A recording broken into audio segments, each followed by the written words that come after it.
It was New Year's Eve, the clock edging toward midnight, when a request came for Shake, Rattle, and Roll. The room was alive with anticipation, but no one knew that night would carry a shadow far darker than the celebration itself.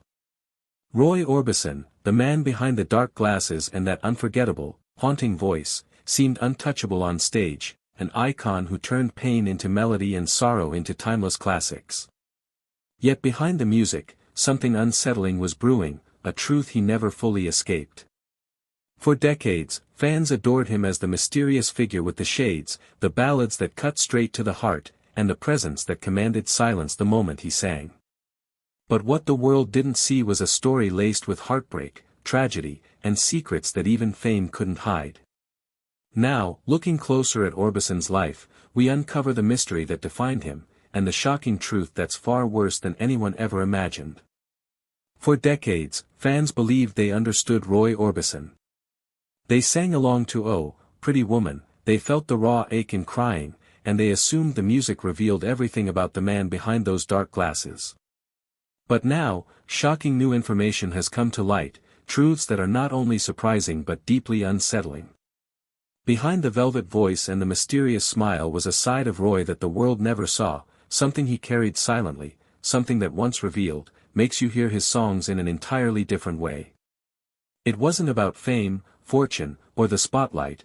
Orbison himself admitted that money meant nothing, that all the success in the world couldn't touch the private battles he endured. For years, he hid that pain beneath the melodies that defined an era. And once you uncover what he kept buried, the entire story of Roy Orbison changes forever. To understand how it all began, we must return to Vernon, Texas, on April 23, 1936, where a shy boy, the second of three brothers, would begin a journey destined for both greatness and heartbreak. His father, Orby Lee Orbison, worked as an oil field driller but struggled to find steady employment after the Great Depression. His mother, Nain, had a passion for painting and writing poetry. Roy's family heritage traced back to Ireland, with his great-great-grandfather arriving from Lurin in the 1700s and settling in Pennsylvania in 1942.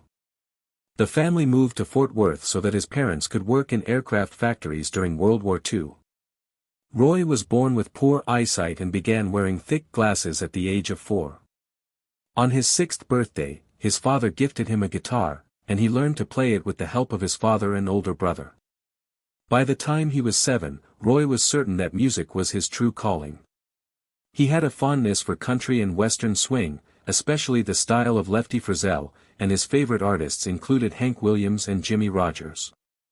At 8 years old, Roy was already singing on a local radio program, and soon he was hosting the show himself. By the age of 9, he won an on-air contest on KVWC radio, which led to his own weekly program. The family moved several times before finally settling in Wink, Texas, in 1946. Roy described Wink as a place defined by football, oil, grease, and sand. He was shy and self-conscious about his blonde hair, which he dyed black, and preferred playing guitar during recess instead of participating in sports. In 1949, at the age of 13, Roy formed his first band, the Wink Westerners, with classmates from high school. They played a mix of country, western swing, and even jazz reminiscent of Glenn Miller.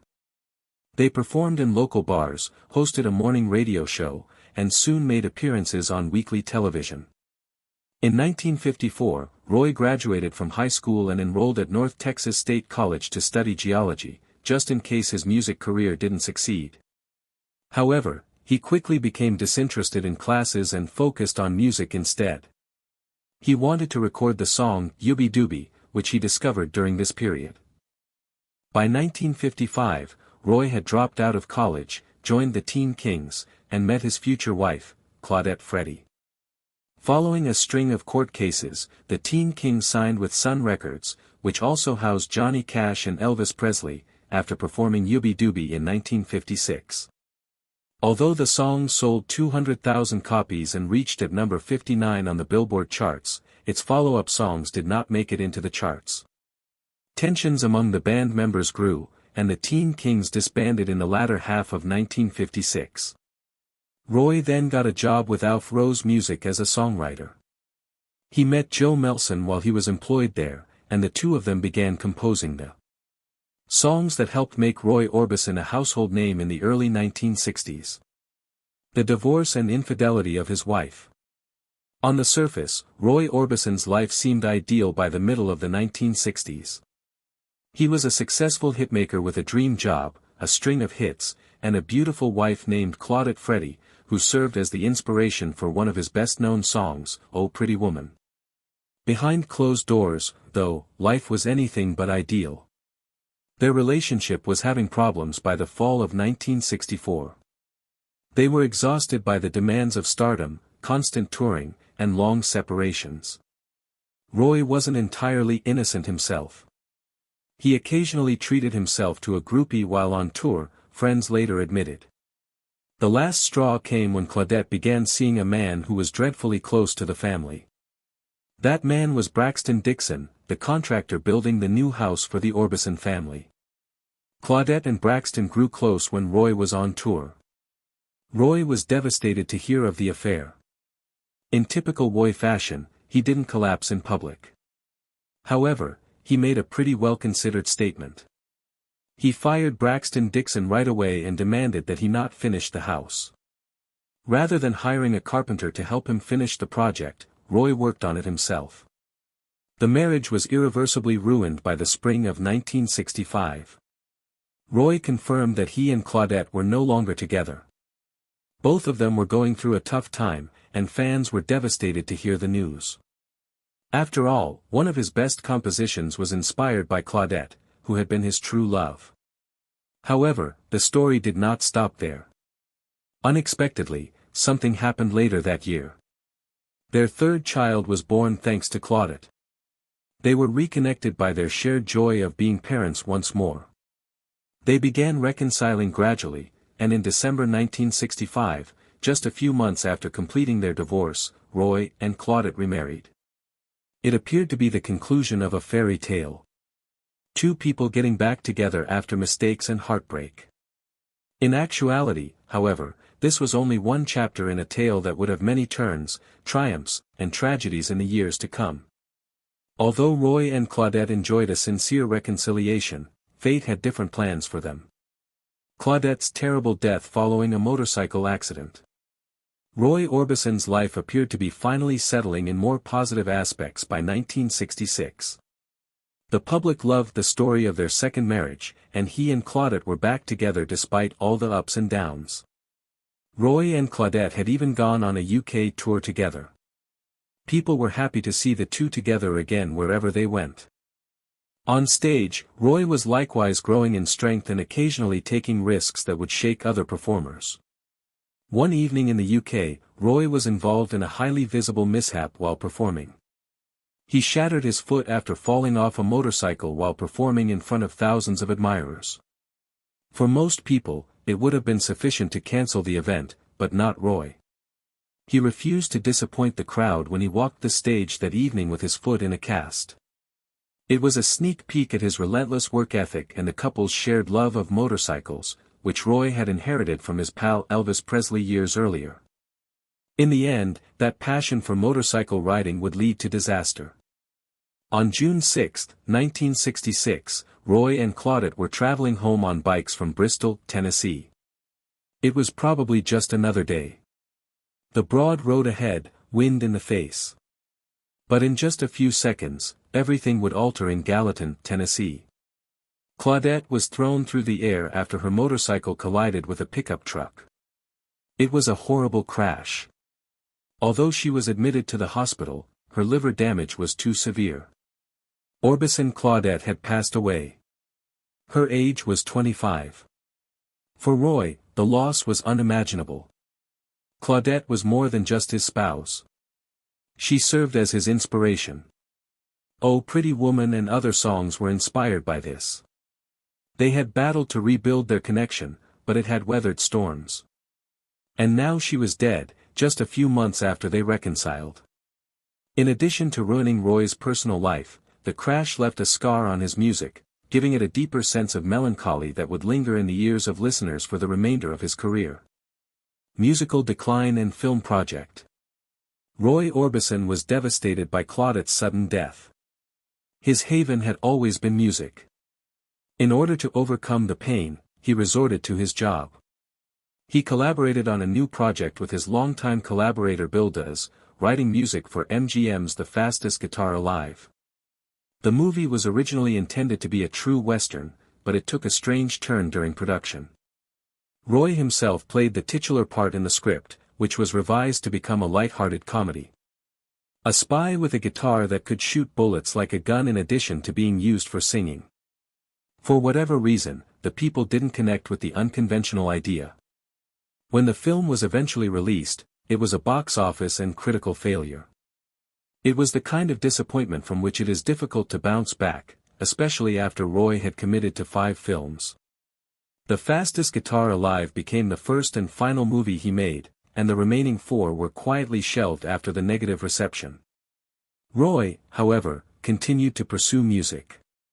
He produced tribute albums to Hank Williams and Don Gibson, 2 of his favorite musicians. Despite their sincerity, these albums didn't sell. In the late 1960s, the music industry was undergoing fast change. Psychedelic rock protest songs and a whole new sound were dominating the charts as the counterculture movement gained traction. Roy's trademark sweeping arrangements and emotive ballads were out of touch with the times. His song, Cry Softly Lonely One, narrowly made it into the top 100 by March 1967. It would be over 10 years before Roy's next song appeared on the US charts. His career was going through a quiet, difficult period when it seemed like the world had moved on and the man with the dark spectacles was having a hard time getting back into the game. House fire and his son's passing. Roy Orbison had already experienced more heartache than anyone could have imagined by the time 1968 rolled around. He had lost Claudette in a motorcycle accident 2 years prior. However, his fate was far from over. On September 14, 1968, while performing live in Birmingham, England, Roy received news that would rock him to his core.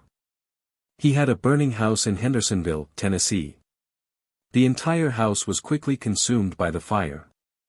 It contained his 2 eldest sons, Anthony and Roy Jr. Despite attempts to save them, the 2 boys tragically died in the fire. They were energetic kids who had a lot to live for. Later, the authorities suspected that the fire may have started from an aerosol lacquer can. However, the pain of what had happened could never be completely alleviated by the cause. Roy had already experienced the agony of losing a wife, and the sorrow was almost unbearable. However, he was emotionally crushed after losing 2 of his children in such a terrible and violent way. For a period, he was quieter, more reclusive, and unable to write music, according to friends and co-workers. Even music, which had always been his comfort zone, was unable to console him after the fire. In the end, his friend Johnny Cash bought the house itself. Years later, in a chilling coincidence, Cash's home on the same property would also burn down, adding yet another strange and terrible chapter to the land's history. The fire, for Roy, was one of the worst moments of his life. It left scars that would never completely heal and served as a sobering reminder of how quickly pleasure may be lost. Even though the agony would never leave him, he would somehow manage to move on despite everything. A new chapter in love and life in London. Life took another unexpected turn for Roy Orbison after all the grief he had endured. In 1968, he lived in an apartment in London with his longtime buddy Bobby Blackburn while on tour in the United Kingdom. The 2 were well known for leading extravagant lives, and their girlfriends were no exception. As a matter of fact, they had a humorous calendar that recorded the visits of different women, a peculiarity that suggested they were not exactly living monastic lives. There, Roy met a 16-year-old German woman named Barbara Wellen who was visiting London. Young and lively, she immediately drew Roy's attention. Her beauty and vitality enthralled him.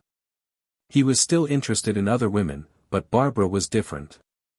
Even though they were of different ages and Roy's own life had already seen a lot, their relationship became deeper with time, and he decided to go into marriage again. Roy married Barbara on May 25, 1969. There were conflicting claims on Barbara's age, but Roy was 33 at the time. She was 17 or 19, according to some. In any event, she was considerably younger, and although the marriage raised some eyebrows, Roy seems content to have re-established his friendship. Meanwhile, he continued to perform his household chores. Born in 1965, Roy's youngest kid with Claudette Wesley needed care because he was still a baby. Roy couldn't provide the stability a child would need because he was constantly traveling for tours. Consequently, Roy's parents raised Wesley. They gave him a home life away from Roy's hectic work schedule. Roy began a new family with Barbara. 5 years after the birth of their first son, Roy Kelton Orbison Jr., in 1970, they welcomed their second son, Alexander. Roy saw this as an opportunity to somewhat restore the family life he had lost. Despite the fact that nothing could ever replace the ones he had lost. A fresh chapter was beginning this time. One in which he found fresh motivation to start afresh in London's enchantment, new love, and fatherhood. His fortune. Roy Orbison was more than just a legendary musician. He left behind an enduring legacy that generated income for many years after his passing.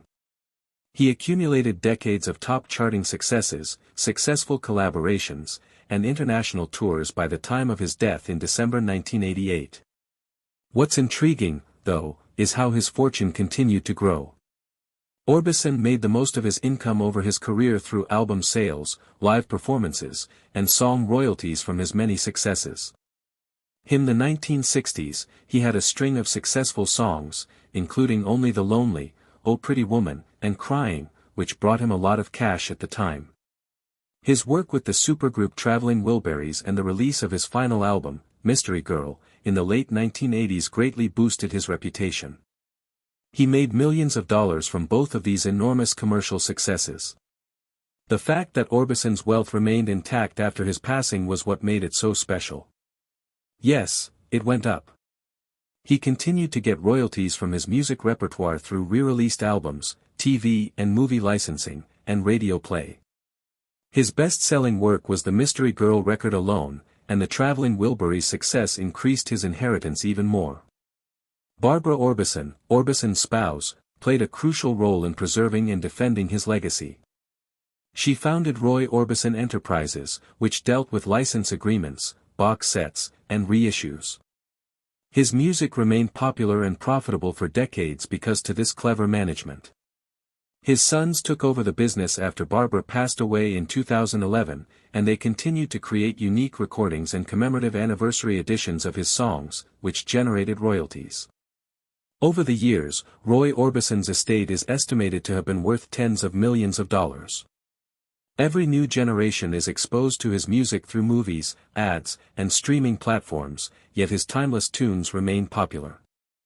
In the end, Orbison's wealth was more than just money.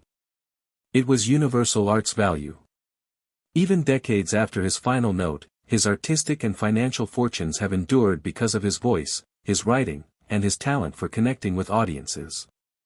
The sunglasses style of Roy Orbison. Actually, Roy Orbison's signature look, the dark glasses, wasn't meant to be there. It all started because of his blurry vision. Roy was born as the second of 3 boys to Orby Lee Orbison, an auto mechanic and oil well driller, and named Vesta Schultz, a nurse.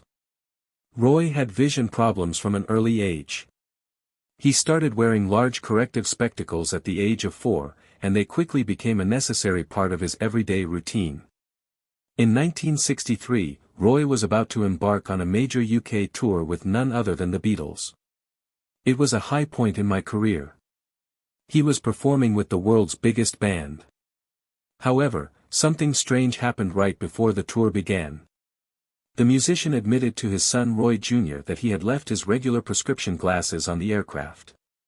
The problem was that without them, Roy's vision was poor. His black prescription eyeglasses were all he had on. Fashion was not their purpose. They served as a backup in case of vision problems. Roy wore them to appearances and concerts because he had no other choice. Everything changed because of that one small decision. Soon after, he was photographed wearing the black shades, and admirers noticed right away. What started off as a practical remedy for poor vision abruptly turned into a defining feature of his character. Admirers started to associate Roy Orbison with the mysteriously cool manner of a man wearing dark spectacles. Sunglasses were no longer just for eyesight after that.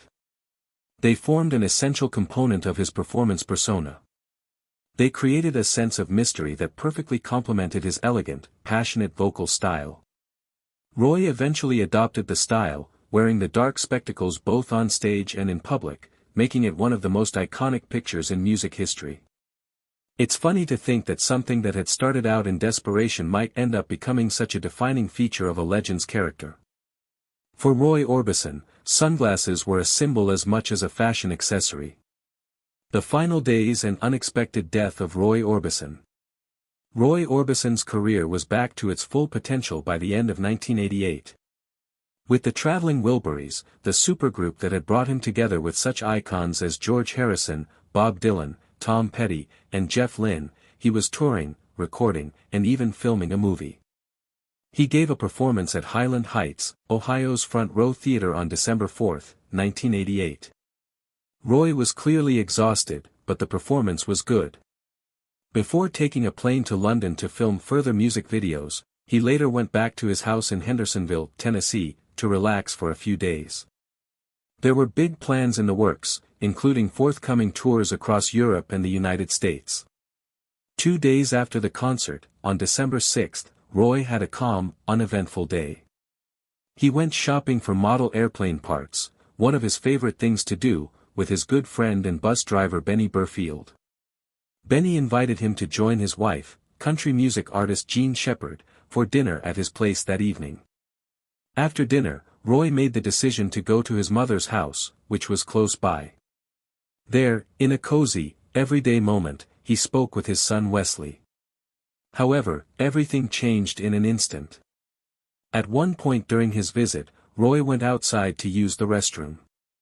Alarm took the place of concern when he failed to return after 30 minutes. He was found collapsed on the floor of the bathroom. He was taken to the hospital by paramedics, but it was too late. There had been a heart attack on Roy Orbison.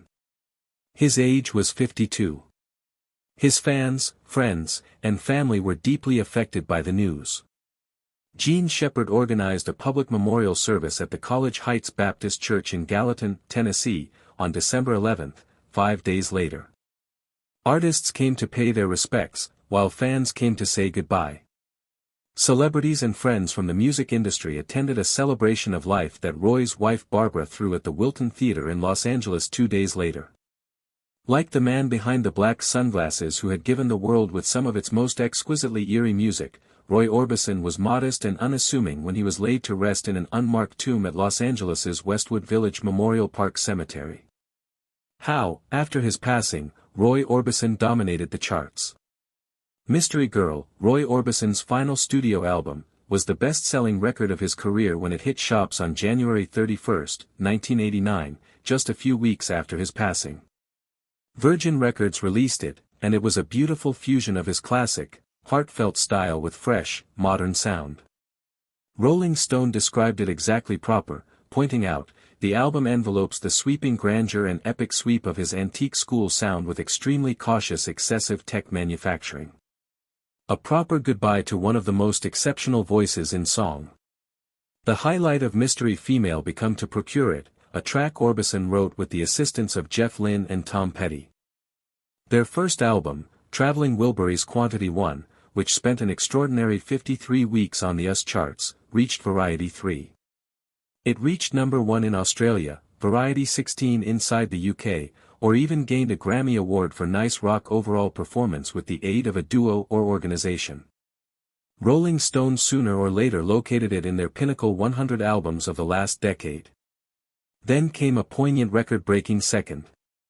On April 8, 1989, Orbison had become the first artist considering the fact that Elvis Presley to have 2 albums in the US top 5 posthumously with Traveling Wilburys Volume 1 at number 4 and Thriller Girl at Quantity 5. Inside the UK, his loss of life prompted success was even more. On February 11, 1989, Mystery Woman changed into Quantity and his anthology album, The Legendary Roy Orbison, become number 3. The tune videos evolved their very own emotional narratives. In Cope With Care, Orbison turned into their within the foreground with the band. But in Give Up of the Road, which got here out after his demise, his solo sequences were characterized with the aid of a touching visual. His guitar in a rocking chair beside a framed image of him. Even in the post-80s years, his music persisted to locate new listeners. Albums inclusive of King of Hearts, 1992, and the very high quality of Roy Orbison, 1996, perpetuated his legacy. His property became managed by using his wife, Barbara, till her loss of life in 2011, when his sons, Alex and Roy Jr. took over. In 2014, they even assisted in reissuing The Way Is Love, a song that Roy had taped on a fundamental cassette inside the 80s, adding instrumentation to revive it once more. Roy may also have departed the degree too early, but his voice has in no way ceased making a song. Roy Orbison's tale is extra than just an adventure via track. It's an existence that mixed mystery, resilience, and uncooked expertise in a way few artists ought to healthy. In the back of the hovering vocals, and timeless hits was a person who confronted his percentage of personal trials, enterprise pressures, and sudden turns. Yet, as opposed to letting the one's demanding situations define him, Roy converted them into the very heart of his artistry. What makes his legacy so powerful is how non-public his track nonetheless feels. Decades later, songs like Oh, Pretty Lady and Crying don't simply sound like old hits. They nevertheless deliver the identical emotional punch they did the primary time they were played. His potential to connect so deeply with audiences came from an area of truth. Whether or not it changed into heartbreak, longing, or quiet wish, he knew the way to wrap actual feelings in unforgettable melodies. Roy also proved that reinvention turned into possible at any level in existence, even after the highs of the 1960s dwindled, and his profession faced downturns. He discovered approaches to step again into the spotlight, reminding the arena why his voice became one among a kind.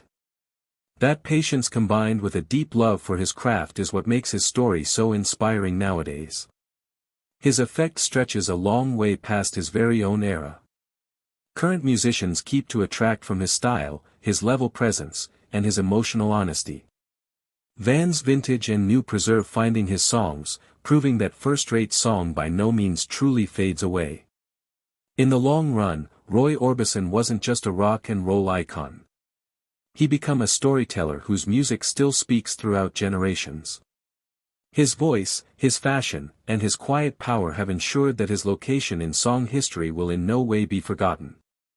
And that wraps up the super story of Roy Orbison, a legend whose voice may want to destroy your coronary heart and heal it at the identical time.